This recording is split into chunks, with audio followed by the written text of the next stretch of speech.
Good morning, good afternoon, people. This is your boy Polo with Polo Fields Lawn Service, and today we're getting ready to fertilize. So first and foremost, what we want to do is, if you haven't already done it, you want to make sure that you find out the square footage of your lawn, and then you will know exactly how much product you need to put down on your lawn. Now I am using a spiker spreader, so the first thing you want to make sure is that your port where the fertilizer goes out of is closed. Don't put fertilizer in there and this thing is open. Number two, you want to make sure that you're doing it on concrete. Don't pour fertilizer into your spreader and you're doing it in the grass, because if you have that open and it spreads down in there, you're gonna burn your grass. Now I would normally have me a bucket sitting in my spreader and I'll pour it in that way.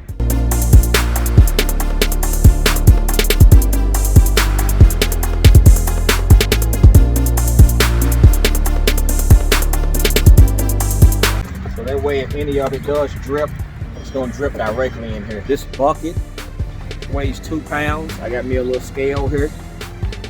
We're going at 3 pounds per 1,000. So that's 9 pounds I'm going to need. The bucket weighs 2 pounds. That's 11. That's exactly where we want to be at. So first and foremost, what we want to do is we want to do the perimeter first. We want to start right here, then go all the way around. Then once we do the perimeter, then we'll step in and start fertilizing, going back and forth and back and forth. Matter of fact, I'll do it this way so you can get a better view of me fertilizing it. Now, most spreaders have a side guard or a flap. Now, basically what this does is the product comes out of here and it goes into here. Once it hits this thing here basically keeps the product on the inside. So when I'm fertilizing this, it's going to keep the product this way instead of it going out in the street. But that's what this basically does. That's what the function is.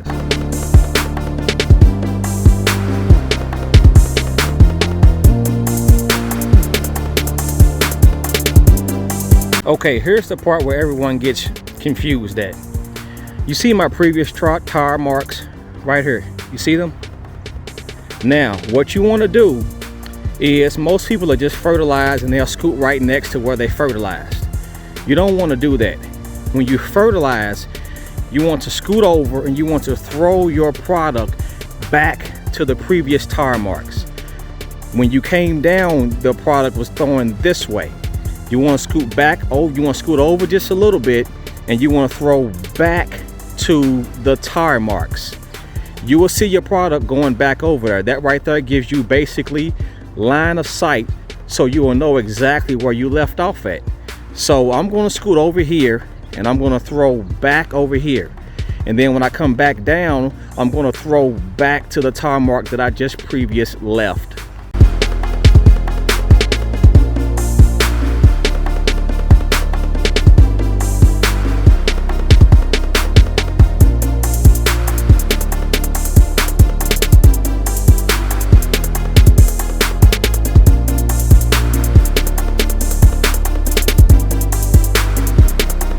So for prime example, I went all the way around the perimeter, and when I went this way, I came back and I was throwing the fertilizer back to this tire mark. Came all the way down, went up this way. I was throwing the fertilizer back to that tire mark. Came all the way down this way. I'm throwing the fertilizer back to that tire mark.